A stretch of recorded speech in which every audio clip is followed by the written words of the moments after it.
Semi ഫൈനലിൽ നിന്ന് ഫൈനലിലേക്ക് എങ്ങനെ കടക്കാം എന്ന് താരങ്ങൾ തല പുകഞ്ഞാലോചിക്കുമ്പോഴാണ് സൽമാൻ നിസാറിന്റെ തലയ്ക്ക് മുകളിൽ വെച്ച ഹെൽമറ്റ് കേരളത്തിന് ഫൈനലിലേക്കുള്ള വഴിയൊരുക്കിയത്. കേരള ക്രിക്കറ്റിന്റെ പുതിയ പോരാട്ട ചരിത്രം കുറിച്ചിടുമ്പോൾ സൽമാൻ നിസാറിന്റെ ഹെൽമറ്റും അതിന്റെ ഭാഗമാണ്. വിദർഭയെ നേരിടാൻ പരിശീലനം നടത്തിയ സൽമാൻ നിസാർ തന്റെ പ്രിയപ്പെട്ട ഹെൽമറ്റ് കൈയിലേന്തി തന്നെയാണ് എത്തിയത്.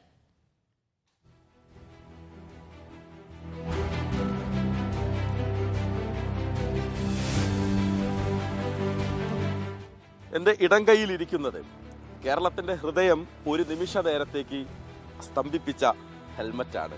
പൊന്നും വിലയുള്ള ഹെൽമറ്റാണ്. നമ്മുടെ പ്രിയപ്പെട്ട സൽമാൻ നിസാറിൻ്റെ ഹെൽമറ്റാണ്. കേരളത്തെ ഫൈനലിലേക്ക് കൊണ്ടുവന്ന ഹെൽമറ്റാണ്.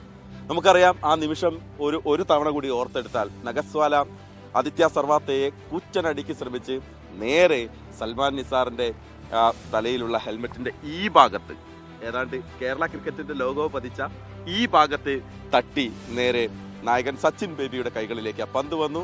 കേരളം ഫൈനലിലേക്ക് എത്തി എന്നുള്ളതാണ്. ആ നിമിഷം ഒരുപക്ഷെ കേരള ക്രിക്കറ്റിന്റെ, ഇന്ത്യൻ ക്രിക്കറ്റിന്റെ ചരിത്രത്തിൽ തന്നെ രേഖപ്പെടുത്തി വെച്ചതാണ്. ഈ ഹെൽമറ്റിനോടൊപ്പം തന്നെ നമ്മൾ എടുത്തു പറയേണ്ടത് സൽമാൻ നിസാറിന്റെ ധീരത കൂടിയാണ്. ഒരു ഹെൽമറ്റ് തന്ന ജയം, അല്ലെങ്കിൽ ഈ ഹെൽമറ്റ് നമ്മുടെ കേരള ക്രിക്കറ്റിനായി നൽകിയ ജയം, അതോടൊപ്പം നമ്മൾ ആ പോയിന്റിൽ പ്രത്യേകിച്ച് ഷോർട്ട് ലെഗിൽ നിന്ന് തൊട്ടടുത്ത് വളരെ ക്ലോസ് ആയി നിന്ന് സൽമാൻ കാണിച്ച ആ ധീരത അതുകൂടി അംഗീകരിക്കേണ്ടതാണ്. എന്തായാലും ഫൈനൽ കഴിഞ്ഞ് കപ്പുമായി സൽമാൻ നാട്ടിലേക്ക് എത്തുമ്പോൾ ഈ ഹെൽമറ്റ് KCAയുടെ ആസ്ഥാനത്ത് ഒരു രൂപമായി, ഒരു സ്തൂപമായി അവിടെ ഉണ്ടാകും.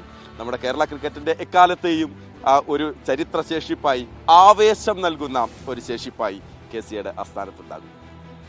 ആവേശത്തോടെയല്ലാതെ ഈ ഹെൽമറ്റിനെ ഇങ്ങനെ ചേർത്ത് പിടിക്കാൻ, നെഞ്ചോട് ചേർത്ത് പിടിക്കാൻ നമുക്ക് മലയാളികൾക്കാവില്ല. അത്ര പ്രിയമാണ് സൽമാന്റെ തലയിൽ വെച്ച ഈ ഹെൽമറ്റ്.